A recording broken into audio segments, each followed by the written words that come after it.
The Nike Zoom Hyperflight is a standout moment in basketball shoe design.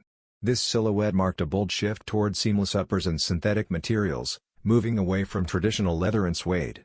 Its futuristic design and minimal swoosh branding made it instantly recognizable on the court.